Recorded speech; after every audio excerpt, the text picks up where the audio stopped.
به نام خداوند بخشنده و مهربان. همدیاران عزیز، دوستانی که در تالار حضور دارید و همه هموطنانی که ما و شما را این لحظه توسط شبکه‌ها تماشا میکنم، یکی شما را به سالگرد استقلالیت ملی و دولتیمون تبریک میگم و همزمان با سالگرد تأسیس پیمان ملی تاجیکستان. و اینجا دوستان عزیز علیک و چندی از دوستان دیگر خاطررسانی کردند که دقیقاً 30 سال پیش یک حرکت مردمی ملی و استقلال خواهی دیگرمان رستاخیز تأسیس شده بود و تمام اعضای سابق و امروز هواداران رستاخیز را هم به امروز تبریک میگم. البته در این روز در قطار این 3 سالگرد مبارک و خوب، امروز یک تاریخ دیگری هم دارد که خوب نیست ولی ما نمیتوانیم از اون صرف نظر کنیم. دقیقاً در همین روز، حتی شاید ساعتهاش هم در یادم باشد که بعد از ظهر به ما خبری آن را دادند که یکایک بچه‌های عضو شورای سیاسی نهضت، ریاست نهضت دارند از طرف مقامات حبس می شوند.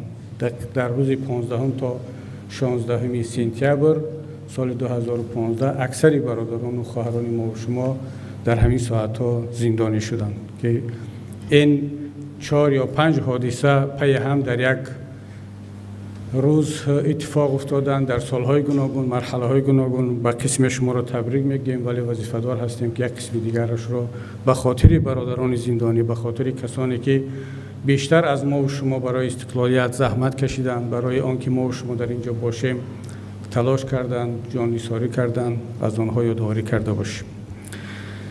شاید در آن که تأسیس پیمان ملی به روز استقلالیت راست آمد، بعضی تصادف‌های هم بود، جا، مکان، جمع.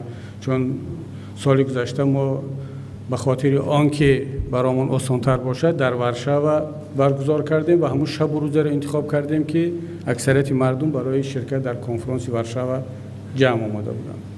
اما در خود دو تا قانونیت دارد، دو تا پیام دارد. یکی این که پیمان ملی تاجیکستان دقیقاً عملی کننده آرمان‌ها و آرزوهای استقلال خواهی ملت از طول تاریخ تا امروز هست. یعنی پیام اول این که ما 100% در چارچوب تمام آرمان‌ها و آرزوهایی که ملت تاجیک چه در گذشته‌ها و چه در امروز برای رسیدن به استقلالیت و حفظ آن زحمت کشیده است، تلاش کرده است، در اون راستا کار خواهیم کرد. دوم پیامش شاید این باشد که ما یادمان نرود که در پس هر کدام از این ایده ها، حرکت ها، انسان های زنده وجود داشتند و امروز هم وجود دارند. این ملت شاید که برای رسیدن به این استقلالیت و به این وضعیتی که دارد در طول تاریخش هزارها و شاید 10,000 هزار نفر را از دست داده است، کشته داده است، زندانی داده است، مهاجر داده است. شاید ما یک اندکی را میشناسیم، شاید تاریخ ما نامهای اندکی را ثبت کرده است. بسیاری از کسانی که در تاریخ ثبت شده ها یا بسیاری از فرزندان ملت از کسانی که در تاریخ ثبت شدن شاید خدمت بیشتر کرده باشند ولی ما نمیدونیم. امروز امکانیت هست، اینترنت همه چی رو ثبت میکند، در گذشته این امکانیت نبود. ما باید به یاد آنها باشیم، از آنها یاد کنیم، نه تنها از گذشتگان بلکه از کسانی که امروز هم در این راه دارند عذاب میکشند، زندانی هستند. حالا اگر آغاز تاریخ مبارزه تاجیک را از کاوه آهنگر بدانیم، چون به ما همین قدر رسیده است، شاید قبل از او بود، شاید بعد از او قوی تر بود. نهایتش معلوم نیست که کجا هست، کیها در این راه باز مبارزه خواهند کرد و جان خود را از دست خواهند داد. اما کسانی که امروز در همین ساعتها در زندان هستند، در مبارزه هستند، نباید ما از اونها یاد نکنیم، نباید زحمت‌های آنها را کمتر از دیگران بدانیم. و حتی من به این باور هستم، با همه احترامی که به تاریخ دارم و گذشتگان تاریخی همون دارم، من به این باور هستم که کسانی که در تاریخ ملت ما همچون مبارز، استقلال خواه، آزادی خواه ثبت شدند، شاید که نه همه بزرگوارانشان بودن، بسیاری کسانی بودن که اسمشون در تاریخ نیست و همون باقی مانده هم 50%، 60% شاید که با افسانه و روایت و با مبالغه ها آمیخته باشد.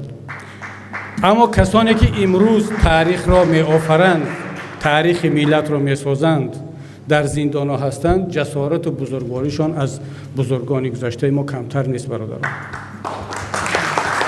و گفت شاعر، بعضی ها میگن شعری فردوسی است، بعضی میگن از کسی دیگر است و در نام او ثبت شده است. دوستان کمک کنن، درباره رستم میگد من هم کردمش رستمی داستان وگرنه کسی بود در زابلستان. یعنی ایشان توسط تبلیغات و نوشته و هنر فردوسی بزرگوار تبدیل به یک تاریخ شد. اما من به این باورم که بزرگان امروزی در زندانی ما، محمد علی حید بزرگتر، اگر بزرگتر نباشد کمتر از اون شخصیت ها نیست. یک مشکلی ملت ما هست دوستانی عزیز، ما باید این را نزد خود ثبت کنیم. این مشکلی ملی ما هست. ما از حد زیاد تاریخ زده ایم، از حد زیاد افسانه ها را باور میکنیم، اما تاریخ واقعی امروزی خود را فراموش میکنیم. ما میرویم جستجو میکنیم ایدئال های خود را در تاریخ، در کتاب ها، در فیلم ها، حتی در تاریخ ملت های دیگر، اما فراموش میکنیم که تاریخ زنده همون در زندان نشسته است. اگر محمد علی حید، اگر بزرگمهر یاروف تاجیک نمی بود، نهضتی نمی بود، یا ادوکت نهضتی ها نمی بود، معاون کبیری نمی بود، ادوکت کبیری نمی بود، از یگان ملت دیگر می بود، از یگان گروه دیگر می بود، از یگان کشور دیگر می بود، اینها الکی قهرمان تمام سیاره شده بودند برای اون جوانمردی و جسارتی که نشان دادند. شما کی را در تاریخ دیده اید که مثل محمد علی حید تحت شکنجه آماده نشده باشد که نسبت برادران و خواهران خودش یک تهمت را قبول کند، به زبان بیارد؟ اگرچه ما اجازه داده بودیم در اول سال، در ماه اکتبر 2015 گفتم هر برادر و خواهری که نیاز به آزادی دارد و میگوید که همه تهمت ها رو به سر من میپرتید، این کار را خواهش میکنم انجام بدید. کسی استفاده کرد، کسی نکرد. اما محمد علی حید، سید عمر، دیگر دوستان و بزرگواران امروز به قیمت جانشان حتی این اجازت ما را هم قبول ندارند. بزرگمهر یاروف یگانه وکیل بود که میدونست که زندانی میشود، همه چیز را از دست میدهد، اما برای انجام رسالت وکیلیش، برای احترام اون کسبش دست به این کار زد. پس قهرمان کی است دیگر؟ کی رو ما باید قهرمان اعلام کنیم؟ اون کسانی که در تاریخ، چه تاریخ قبل از اسلامی، چه تاریخ زمان اسلامی، چه تاریخ شوروی میخونیم، مگر اونها کاری رو بیشتر از محمد علی و سید عمر و بزرگمهر و دیگرها کرده بودن؟ من فکر میکنم یک کمی این تاریخ زدگی رو کنار بگذاریم و بیایم به این قهرمان های ملی خودمان رسیدگی کنیم. شاید که اگر پیمان ملی تاجیکستان آمد به وطن، شاید اولین کارش این باشد که این بزرگواران رو، این قهرمان های واقعی رو به عنوان قهرمانی سزاوار بگرداند. اگر ما نتوانستیم، این دیگر وصیت به نسل‌های آینده است که این مسئولیت این کار رو باید انجام بدیم. خب دوستان گرامی، اینجا کاری ما رو خیلی سبک کردن برادرانی که قبلا صحبت کردن، علیم، شراف‌الدین، تیمور، علی، که درباره استقلالیت و استقلال خواهان، ماهیت این حرکت صحبت کردن. وگرنه من میتونستم باز نیم ساعت دیگر در این باره صحبت کنم. اما نکته‌ای که برای تکمیل گفته این بزرگواران میخواهم اینجا اشاره کنم این است که استقلالیت نه تنها دزدیده شد تیمور، من معذرت میخواهم، استقلالیت پامال و بدنام شد. امروز جشن استقلالیت در تاجیکستان از طرف مردم هیچ فرقی با جشن کدو ندارد و شاید حتی جشن کدو را بهتر و خوبتر قبول میکند، برای که 4 کدوی ارزانتر هم شاید به شرافت این جشن کدو نصیبش هم شود. اما جشن استقلالیت که میگذران، این جشن یک نفر است، جشن یک گروه است. ملت برای این جشن فقط همچون مواد خام استفاده می شود، برای مارشیروفکا، برای حتی برای پول جمع کردن. شما هر معرکه که میبینید برگزار میکنن دشواریش بر سر ملت است. این است که ملت دیگر متاسفانه فرق بین این جشن استقلالیت و جشن کدو و خربزه و دیگر نمیبیند. اما این وضعیت از کجا سر زد؟ برای چی یک منصبدار حتی در سطح بالاترین قدرت در جشن کدو صمیمیتر رفتار میکند از آن که در جشن استقلالیت یا جشن وحدت رفتار کند؟ برای اون که این جشن کدو و فکر و اندیشه اونها نزدیکتر است، اما استقلالیت وحدت برای اونها یک اندیشه بیگانه است. من وقتی که تماشا میکنم میبینم که واقعا در جشن کدو و خربزه خیلی راحتن، خیلی صمیمی هستند، اما وقتی که در جشن استقلالیت یا جشن وحدت صحبت میکند شما میبینید که این انسان دارد با خودش جنگ میکند. از یک طرف عقلش میگوید که درباره استقلالیت و وحدت بگو چون این ضرورت است، اگر نگویی همچون رهبری دولت امکان ندارد. از طرف دیگر وجدانش میگوید که مگر تو کسی نبود که با استقلالیت میجنگیدی؟ مگر تو کسی نبودی که استقلال خواهان را نابود کردی، زندانی کردی، کشتی؟ مگر کسی نبود که این وحدت را از بین بردی؟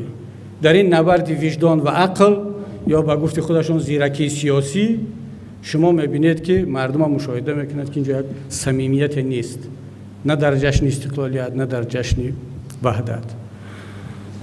و واقعا ملت گرفتار یک دورویگی شده است، دورویگی از طرف مقامات و حاکمان، گرفتار یک دخورگی شده است. از یک طرف میبینند که با چقدر شکوه و دبدبه میخواهند جشن استقلالیت رو پیشواز بگیرند، خودشان را اساسگزار این همه استقلالیت و صلح و وحدت نشان بدهند. از طرف دیگر میبینیم که برای کسی که اولین رهبر جمهوری تاجیکستان را که زیر اعلامیه استقلالیت امضا گذاشت، خدا رحمتش کند، قدردین اسلانوف را برای قاتلانی او هیکل میگذارند. کجاست منطق که شما هم میاد استقلالیت را جشن میگیرید، نفری را که این اعلامیه استقلالیت را امضا کرده است یک مرتبه هم یادآوری نمیکنید، اصلا اجازت نمیدید که درباره‌اش صحبت کنند، میاد به قاتلان این رهبر دولت هیکل میگذارید و همزمان خودتون را طرفدار یا جانبدار استقلالیت میدونید. این یک درویگی خیلی هم آشکار و واضح است. ارکیتکتور استقلالیت، اون نفری که متن اعلامیه استقلالیت دولتی و ملی ما را آماده کرد، خدا رحمتش کند، استاد زنده یاد طاهری عبدالجبار. شما در کدام رسانه، در کدام کتاب درسی امروزه، در کدام گزارش و سخنرانی ها نام استاد طاهری عبدالجبار را میشنوید؟ خیلی که تیمور گفت و ده ها استادان و بزرگواران دیگر را که در این مسیر با استاد طاهری عبدالجبار شریک بودند. بازار صابر تا وقتی که طرفدار اندیشه استقلال خواهی بود و خودش یکی از رهبران این حرکت بود، نه تنها برای مقامات امروزه تاجیکستان مردود و منفور بود، حتی زندانی هم شد. از همون روزی که از فکرهایش برگشت وضعیت فرق کرد. یعنی این آدمانی که رفتارشون، گفتارشون کاملا علیه استقلالیت است، علیه آرمان‌های ملی است، امروز از خود میخوان یک استقلال‌های واقعی و حتی صاحب استقلالیت را به نمایش بگذارند. من فکر میکنم که وقتی اون رسیده است ملت به این درویگی مقامات نقطه بگذارد، آشکار فکت و رقم‌ها گفته شوند، فکت‌های تاریخی، صحیفه‌های تاریخ بازنگری شود و اجازه ندهیم که در حضور هزارها شاهد که هنوز هم زنده هستیم نه تنها این استقلالیت دزدیده شود، بلکه تاریخ ملی تاجیکان بازنویسی شود، دستکاری شود، تقلب شود. این را نباید اجازه داد. وقتی که ما درباره خودمون گپ میزنیم دیگران در منبر صحبت میکنند، نباید که کسانی که خاموش هستند یا از خاکساری یا از مشغولیت به کارهای دیگر در استقلالیت سهم نداشتند. وقتی که تیمور اسمی بنده را گرفت راست گپ خجالت شدم، گفتم من کجا و استقلال خواهی کجا، من کجا و آوردن نام من در قطار کسانی که واقعا زحمت کشیدن برای این استقلالیت چرا نام من گرفته شود؟ اما بعداً در ذهنم آمد که چرا گفته نشود، چرا ما این خاکساری دروغی را همیشه با خود داشته باشیم، باید کنار بگذاریم. بناگاه باری اول در یادم آمد که وقتی که گکچپ شد برای که استقلالیت نه تنها تاجیکستان تمام ملت‌های سابق شوروی رو از بین ببرند، در اون شب روز ما دانشجویان نمیدونم شاید صدها دانشجو را در اکت ویزل یونیورسیته جمع کردیم. حالا چند از دوستان دیگر را نام نمیگیرم که در دوشنبه هستند از همراه ما که مشکلشان نشود. متاسفانه برخی از کسانی که در اون شب و روز مبارزه در پهلوی ما بودن امروز در طرف دیگری جبهه قرار گرفتن، این شب و روز علیه ما سنگ میپرتایند. اما یک ایده از دانشجویان، ما صدها دانشجو را جمع کردیم، رکتور دانشگاه را دعوت کردیم، استاد طاهرов را خداوند عمرش را دراز کند اگر زنده باشد، چون خبری ندارم دیگر از ایشان مشاوری رئیس جمهوری عمل کننده جناب محکمov بودند.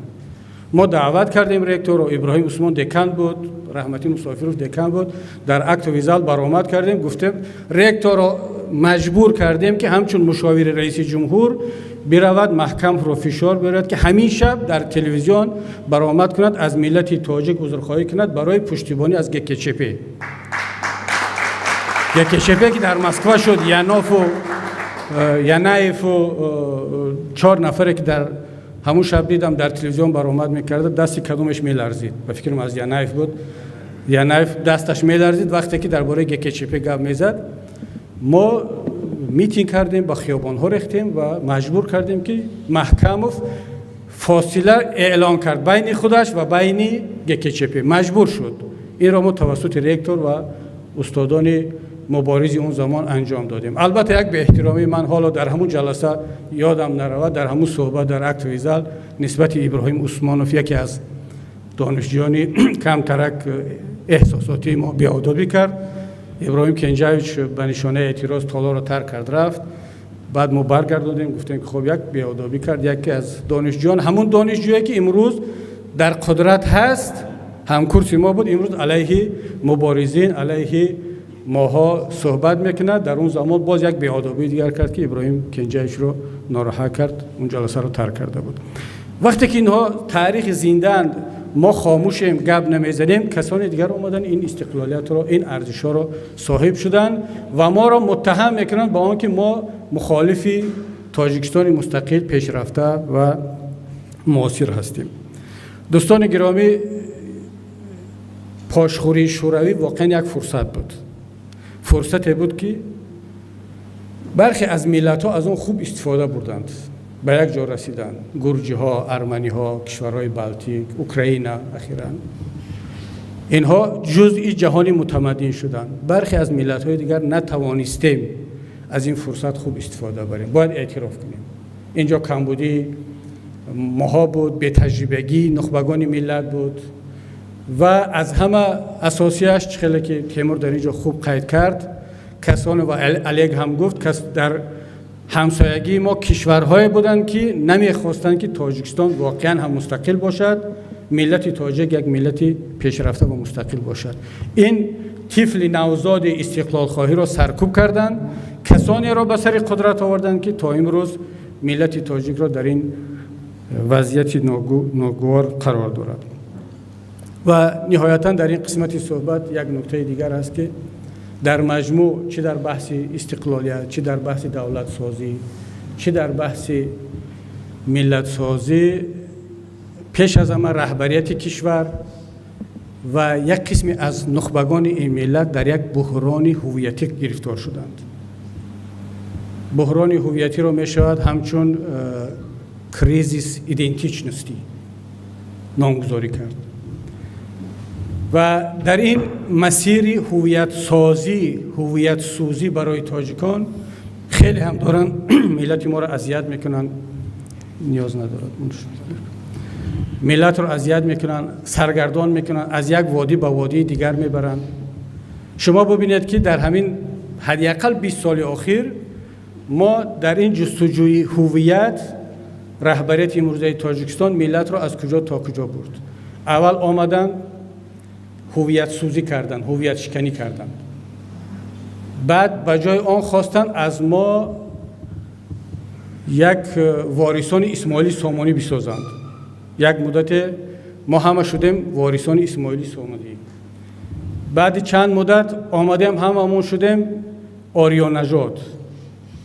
دیدن که اسماعیل سامانی هم یک ملا بوده است، یک او قدر مثلا نمیشه تاریخ رو بسیاری بد تقلب کرد. اسماعیل سامانی هم سامان خداتا از زبان فارسی رو آوردن. از اون قسمت خلیفه بغداد خاندان سامانی ها را فرستاد مثل یک گنرال گوبرناتور با بخارا و این طرف ماوراءالنهر تا که در اونجا از نام خلیفه بغداد حاکمیت کند و خاندان سامانی تا آخران نفرشون به نام خطبهش رو به نام خلیفه بغداد میخوان. دیدن که نه اونقدر این کار نمیشد. بعد از ما خواستند که یک آریایی اصیل بسازند که از همه قوم های آریایی نژاد ما تازه تر هستیم. دوستانی عزیز، در دنیای امروز من دقیق نمیدونم ولی فقط خود هندوستان بیشتر از 1 میلیارد هست. همه اونا ریشهشون میبرد به آریایی.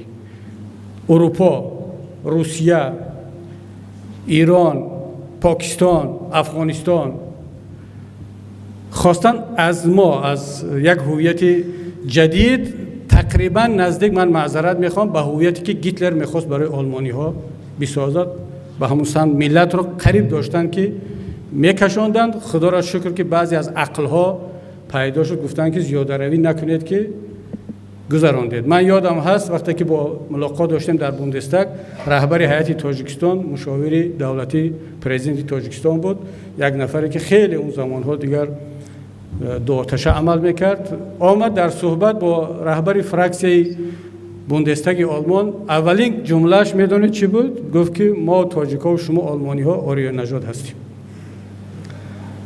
اون ترجمانی بعد فهمیدم که خیلی هم آدم عاقل بوده است، ترجمه نکرد، چون اگر ترجمه میکرد میفهمید که شاید اعتراض میکردن میرفتن یا یگان اعتراضی به شکل دیگر میشد.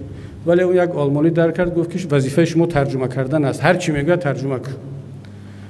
بعد ترجمه کرد، گفت که این رئیس هیئت تاجیکستان میگه که ما و شما آلمانی ها آریا نژاد هستیم، ما باید برادر باشیم، زی دیگران باشیم، با هم باشیم. ولی گفت که آقای محترم، گفت ما آلمانی ها گفت از این گونه شعارها سیر شدگیم.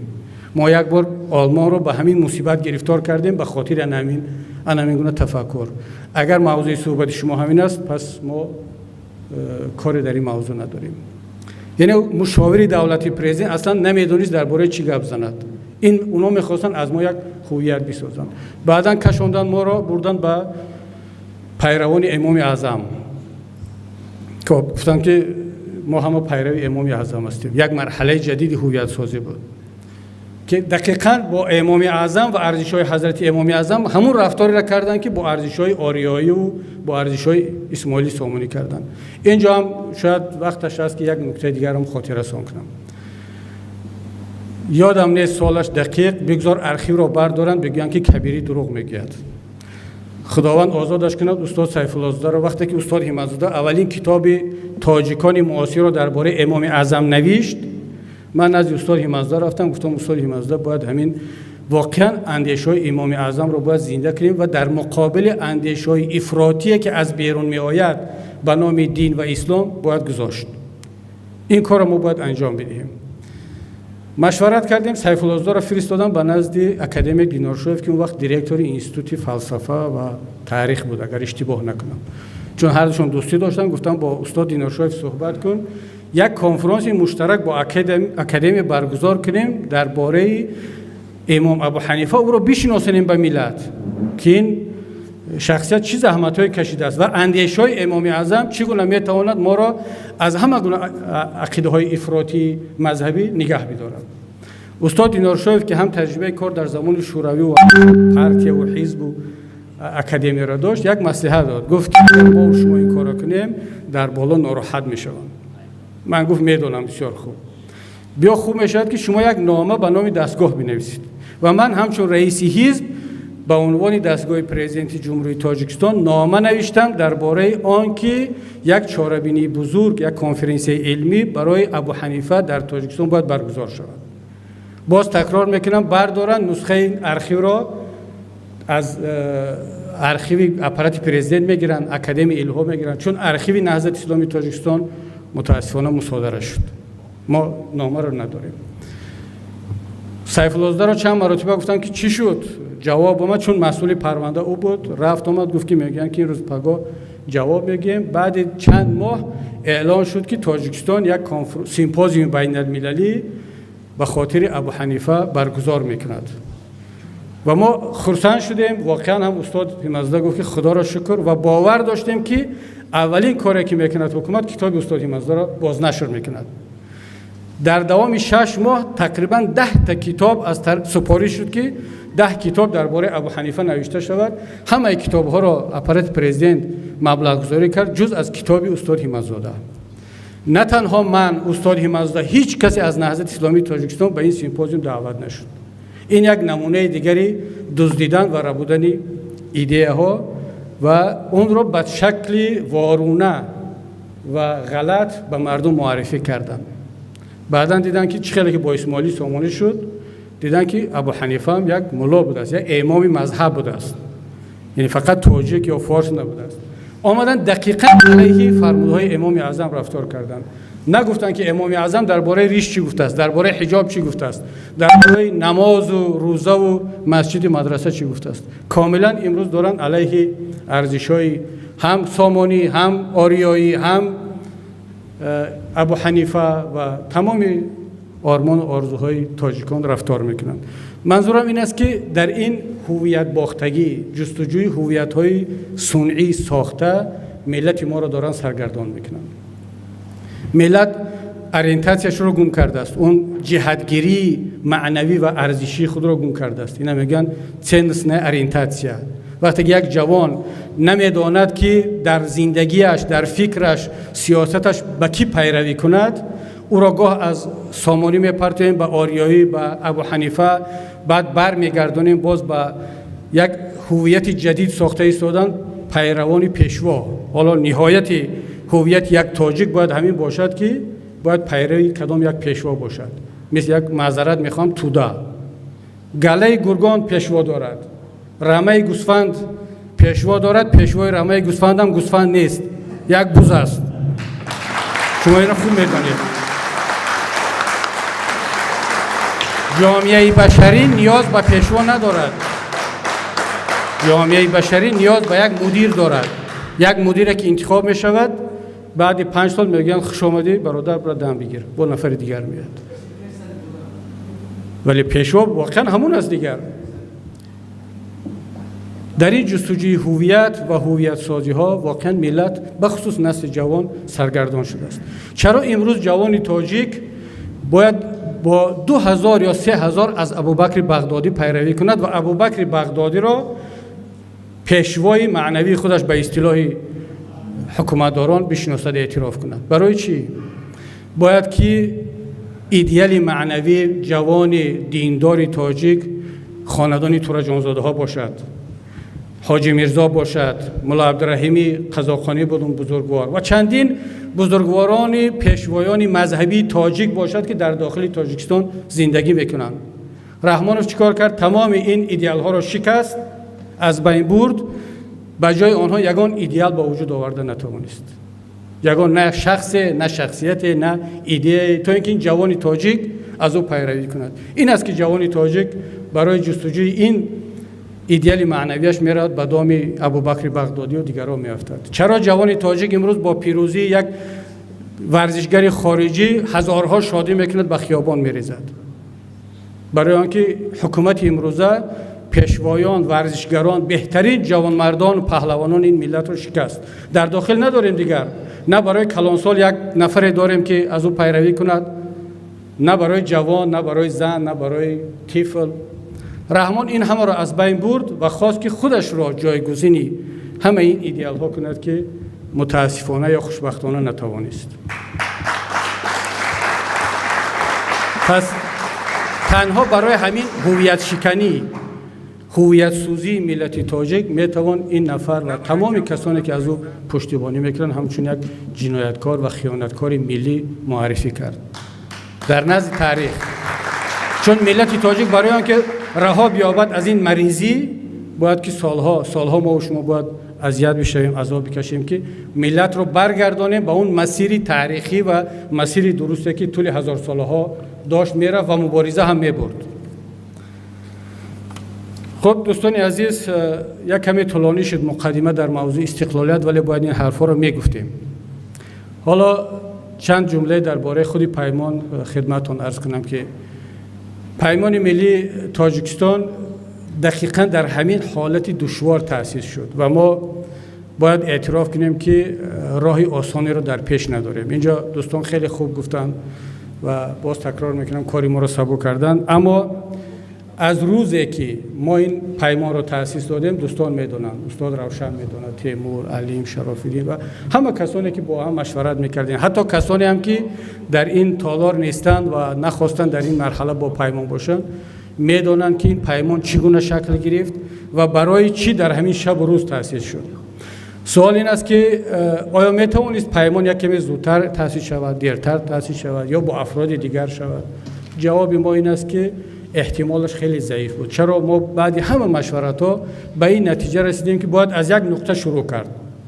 ما هیچ وقت نمیتوانیم تمام اپوزیسیون تاجیک، تمام دیگر اندیشان و تمام کسانی که یک تاجیکستانی نو را میخواهند در یک چارچوب، در یک زیر سقف یک بینا جمع کنیم. این امکان ندارد. هیچ کس این کار را کرده نمیتونه. کسی اگر آرزو کند یا فکر کند که من اول همه ملت تاجیک را جمع کنم و بعد دست به کار بزنم، این یک فانتزی است. باید کار را با یک ایده محدود با اون کسانی که واقعا میخواهند در همین شب و روز کار را شروع کنند آغاز کرد که ما هم خدا را شکر یک سال پیش این را آغاز کردیم، اما مرحله آماده شوی با آن خیلی طولانی بود. ما از قبل میدونستیم که مناسبت با ما یکسان نخواهد بود. موقع حکومت که معلوم بود از اول، امروز هم معلوم است. باز همون گپ‌ها، اینا کسی نیستند، ضعیف هستند، مثل همون 20 سال 30 سال پیش که میگفتن که ما با کی گفتگو کنیم، ما با اینا کسی نیستن، اینا جنایتکارن، اینا رفتن از وطن بیرون شدن، دیگر کسی نیست که ما با اون صحبت کنیم. اما وقتی دیدن که قدرت دارد از دستشان میرود و اولین گروه‌های مسلح اپوزیسیون در کیلومتر هفتم شهر دوشنبه در تیررس قصر پرزیدنتی پیدا شدن، دیگر اون حرفا فراموش شد. الان هم همون قصه را دارن تکرار میکنن که اینو با کی صحبت کنیم، با کی گفتگو کنیم. اما دوستان عزیز بدانید که گفت و شنید را حکومت بر وقت آغاز کردگی است. این دروغ است میگوید که ما با کسی گفت و شنید نمیکنیم. پیمان ملی تاجیکستان است که با کسی گفت و شنید نمیکنه. الان ما گفته ایستادیم که ما گفت و شنید نمیکنیم. اینها دارند با هر کدام شما با تنهایی گفت و شنید کرده ایستادن.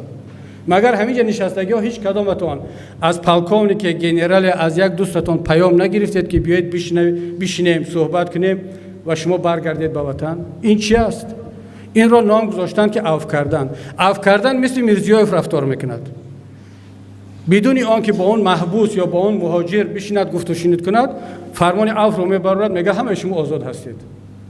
مگر در قدرتش نیست؟ مگر در صلاحیتش نیست که یک عفو عمومی اعلان کند بدون گفت و شنید با ایشان عبدالستار؟ ایشان عبدالستار رو بیزار کردن، هر روز گفت و شنید دارد. میگن ما گفت و شنید نمیکنیم، ولی واتساپ و اسکایپ و با تمام وسیله گفت و شنید است. شراف‌الدین را دزدیدن بردن در داخل زندان، با شراف‌الدین گفت و شنید کردن برای آنکه علیه ما گپ زنند. هم گفت و شنید با افراد میکنن، هم میگن که ما گفت و شنید کرده نیستیم. این ما هستیم که الان میگیم آماده نیستیم با شما گفت و شنید کنیم. چرا شما را در سطح گفت و شنید نمیبینیم؟ حالا چند نفر میاد و میرود. یک نفرش اومد دعوای گفت و شنید کرد سال گذشته، سیفالله سفرов دوستی ما. حالا دوست میگم چون وظیفه نداره دیگر، پنسر رفت. گفت ما گفت و شنید میکنیم، ما از نام حکومت وکالت داریم، عفو میکنیم. برگشت از وظیفه گرفتندش. من از صلاحیت هیئت حکومت همین است. یک سفیرش قدیما فقط سلام کرد، از سفارت سفیر تاجیکستان در آلمان هم گرفتن. حالا گفتن در کدام شعبه چیکار میکنن. و این هیئت میگه که ما با سر بلند و روی سرخ و با وکالت تمامیت. کی با شما گفت و شنید میکند؟ حالا اگر سلام کردن بچه‌ها خدا را شکر بیارید. و ببینید در این شرایط ما داریم فعالیت میکنیم و شما در بین تمام اپوزیسیون اتحاد شوروی سابق از روی انصاف، حالا این حرف رو من نگفتم، رهبری پیمان یا بچهای ما در شورا نگفتند. یگان اپوزیسیون دیگر رو دارد که توانسته باشد که رئیس جمهورش 4 سال باز اروپا آمده نتواند. یگان دارد یگان اپوزیسیون را. یگان کسی را دارد که یگان اپوزیسیون دیگر، حتی اپوزیسیون هم نه، روسیه 150 میلیون شهروند دارد. اپوزیسیون‌های روسیه میلیاردر هستند. خودرکوفسکی، کاسپاروف، 10 نفر دیگر. کدامش پرونده یک نفر از زندانی سیاسی روسی را تا سازمان ملل برد و قرار سازمان ملل را در دوام کوتاه همگی 2 سال به دست بیارد. اپوزیسیون تاجیک و جامعه شهروندی تاجیک توانست که در مدت 2 سال نزدیک 14 پرونده زندانی‌های سیاسی را در سازمان ملل به تصویب برساند. رحمان تمام توانش را به خرج داد تا اینکه چند هموطن تاجیک را از وطن بیرون کند. ولی یک مهاجری تنها، به سفارت، به ارتش، به تلویزیون تاجیک توانست که رحمان را از دنیای متمدن بیرون براند. امروز یگان کشوری متمدن آماده نیست قبول کنه دیگر. یکی از دیپلمات‌های اروپایی در وین بود، وقتی که ملاقات داشتیم با سفیرای اروپایی، پرسید که دیپلمات‌های شما بسیار زوره و توالا دارند که اقلا یک سفری رسمی ایشان را به اروپا هماهنگ کنیم. نظر شما چی است؟ شما راضی هستید؟ گفتم ما اصولا راضی نیستیم که اروپا نه تنها رحمانوف بلکه یک دیکتاتوری دیگر هم از دنیا قبول کند. اصولا قبول نداریم. اما بگذار بیاد فقط با یک شرط. سفرش رو حداقل 1 هفته پیش 2 هفته پیش اعلان کنید که ملت آمادگیش ببیند. ما راضی هستیم بیاد، منتظر هم هستیم، اما پنهانی نیاد دیگر مثل بعضی سفرهای دیگرش که حالا یک وقت میبینید که با کجای سفر کرد. مردم آمادگیش رو بیند و واقعا هم ما میتوانیم خوب پیشواز بگیریم. چرا نه؟ بیاید ملاقات کنه در اروپا. اما اونها گفتن ما فقط داریم این درخواست‌های پیام رو بررسی میکنیم. هنوز هم جوابی مثبت ندادن. منظورم دوستان عزیز این است که واکنش حکومت، رفتار حکومت، طرفداران حکومت نسبت پیمان دیگر آشکار است. ما یگان انتظاری نداشته باشیم. اما در اینجا 2 گروه از هموطنان هستند که میخواستم به خاطر آنها علاهیده چند جمله بگم. یکی از گروه اول این هموطنان ما هست که مثل ما مبارز هستند، مهاجر هستند، بی‌وطن هستند. در گذشته هم برای این ملت و برای این آرمان ها مبارزه کردند، امروز هم دارن زحمت میکشند. اونها هم حالا با هر دلیل، با هر یا کمبودی ما هست، عیبی ما هست، با هر دلیل هست که علیه پیمان ملی تاجیکستان موقع گیری کردند و دارند موقع گیری های منفی میکنند، ادامه میدهند. ما هم دوستان عزیز، کسانی که حرف ما را میشنوید، چه اعضای پیمان هستید چه طرفدار پیمان، خواهشمان این است که نسبت این هموطنان خیلی با آداب باید بود. اصلا وارد پرخاش، بحث و تلاش نشوید، چون ما هیچ دلیلی نداریم برای وارد شدن به بحث. شاید که اون دوستان دلیل دارن، ما آدمان چندان مناسب نیستیم، خوب نیستیم و یک دلیل دارن که علیه ما می نویسند، میگویند، اما ما هیچ دلیلی نداریم. نه به معنی آن که حرفی برای گفتن نداریم یا اینکه این بزرگواران ملائکه هستند. همون مقداری که ما کمبودی داریم اونا هم دارن. اما دلیل اساسی ما این است که اگر ما خدای نکرده یک روز وارد این بحث و پرخاشا شویم، 2 ضرر میکنیم. یکی این که نیروی به این هم محدود و وقتمان بر هدر می رود که ما باید در جای دیگر صرف کنیم. دوم این که ما در مجموع داریم حرکت آزادی خواهی و استقلال خواهی و اپوزیسیونی تاجیک ضعیف میکنیم. با سیاه کردن یک نفر مبارز، سنگ پرتوی علیه او و حتی اگر به خاطر جواب دادن هم باشد، به خاطر بحث هم باشد، ما هیچ فایده نخواهیم کرد. بیاید این نیرو رو، این وقت رو صرف کارهایی کنیم که تمام ملت از ما آن را انتظار دارد. اما جواب دادن با منطق، با آداب هیچ کس منع نکرده است. اما به هیچ وجه نباید وارد پرخاشگری، خدای نکرده وارد تحقیر و حرفای ناسزا شوید. من رسما اینجا اعلان میکنم که این نفر که تحقیر میکند، گپی فحش میگوید، کنایه میکند، تمسخر میکند یا خدای نکرده مردی را، زنی را، بخصوص زن را مورد تحقیر و تهمت و بعضی مسائل شخصی را آشکار میکند بداند که او نه پیمانی هست، نه نهضتی است، نه 24 است، نه حالا جنبش است، انجمن، هیچی نیست، اصلا اون مبارز نیست. و ما اعلان می‌داریم که از این گونه افراد، از این گونه اشخاص، حتی اگر از به نام پیمان هم صحبت کنند، براءت خود را اعلان میکنیم. اما از دوستان و از برادران هم خواهش میکنیم کسانی که دلشون به ما میسوزد و ما را به خاطر دلسوزی تنقید میکنند، در این مرحله نازک یک کمی احتیاط کنند و زیاده روی نکنند و کوشش کنند که کمکمون کنند. اگر نتوانستند حداقل در این مرحله نازک زیاد سنگ اندازی نسبت ما نشود. اما یک گروه دیگر است هموطنان عزیز که باید کمی آشکارتر صحبت کرد. نمیدانم شاید صدها هزارها هموطنان ما در ساختارهای دولتی امروز دارند کار میکنند، انجام مسئولیت میکنند. هیچ کس حق ندارد یک هموطنی را که در حتی ارتش کار میکند، امنیت، پلیس، در اپارات پرزیدنت، فقط به خاطر آن که در یک دستگاه کار میکند که رهبرش یک انسانی فاسد و جنایتکار هست مورد تنقید و تهمت قرار بدهد، او را مثلا حرفای ناسزا بگوید. اینا هموطنان ما هستند، اینا دارن مسئولیت خود را انجام میدن و شاید کمک آنها به ملت، به ما هم در یک جای میرسد که ما خودمون نمیدونیم. اینا سرمایه ملی هستند، باید از اینا را حفظ کرد و اینها را احترام کرد. اما یک گروه از هموطنان هستند که چه در مقامات دولتی کار میکنند، چه بیرون از مقامات دولتی می نویسند، حرف میزنند. اینها دارند عمدن به طور آشکار، به طور پیوسته و بدون آنکه کسی به آنها فشار بدهد از این جنایتکاری ها و از این خیانت ها پشتیبانی میکنند و از همه بدیش کوشش میکنند که در خارج این جنایت ها و خیانت ها را توجیه کنند، دلیل پیدا کنند، سفید کنند. من نمیدونم این گروه را چی نام برد، باید به این گروه باید چگونه مناسبت کرد و با کدام رو میآیند در خارج یا در داخل. برای مثال وقتی که محمد علی حید شکنجه می شود ما صدا بلند میکنیم. محمد علی حید کسی نبود که آنها نشناسند، بعضی حتی دوستشون بودند، بعضی حتی استاد محمد علی میگفتند.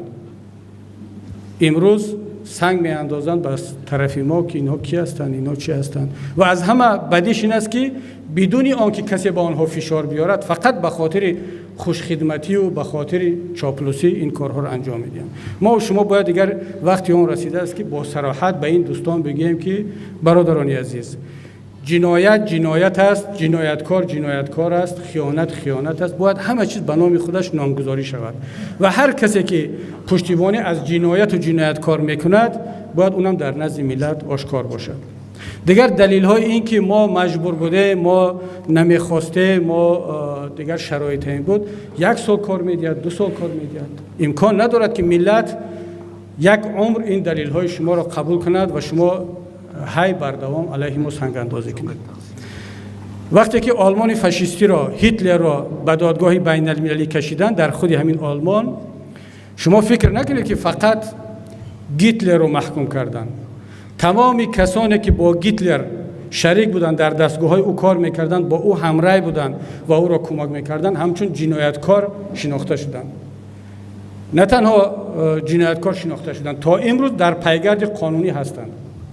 در بسیاری از کشورهای اروپایی، در آلمان، در لهستان، در لیتوا هم دیدیم آثارخانه‌های جنایت‌ها و ظلم‌های دیکتاتورها و حکومت‌های دیکتاتوری هست و نام تمام کسانی که به این حکومت‌ها همچون نمیدونم خبرکش، همچون سفید کننده، همچون روزنامه‌نگار یا به هر شکلی اگر در خدمت این رژیم بودند، در دیوارهای این آثارخانه‌ها آویخته شده است تا اینکه ملت‌ها، نسل‌ها بدانند که کیها این ملت رو ظلم کرد و کیها این ظلم را پشتیبانی کرده است.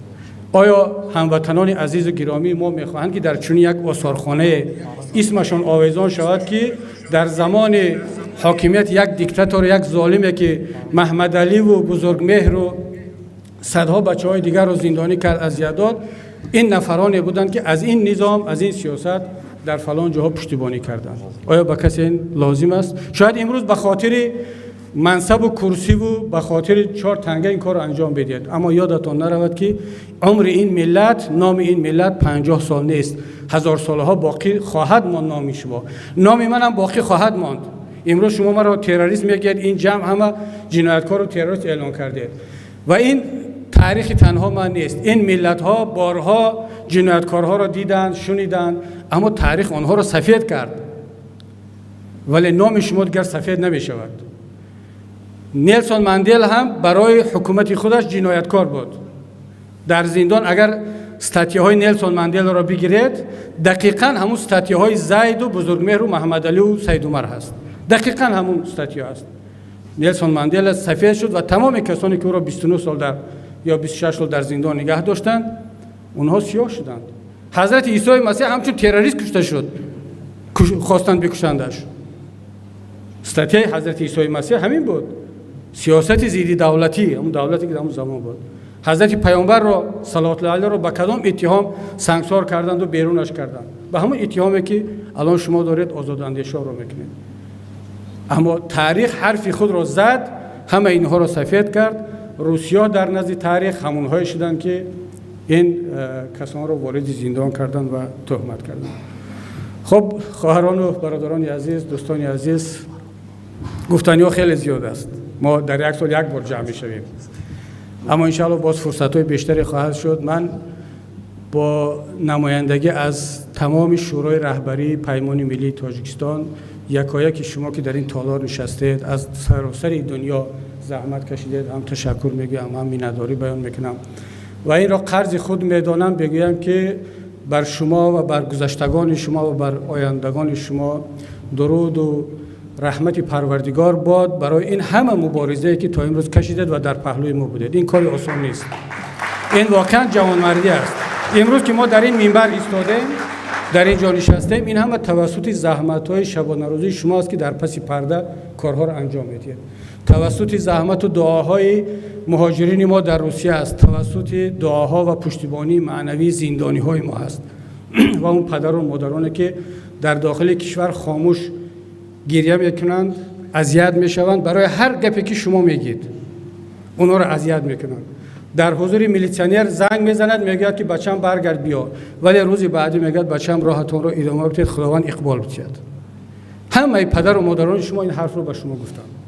دعای اونها، بزرگی اونها است که امروز ما و شما صدا بلند میکنیم در اینجا هستند. بار دیگر به همتون تشکر. دعا کنیم که پروردگار هر چه زودتر این گونه جلسه ها رو در تاجیکستان داشته باشیم که علیک بیاد از گرجستان در دوشنبه او رو پیشواز بگیریم. خداوند نگهبانتون باشه.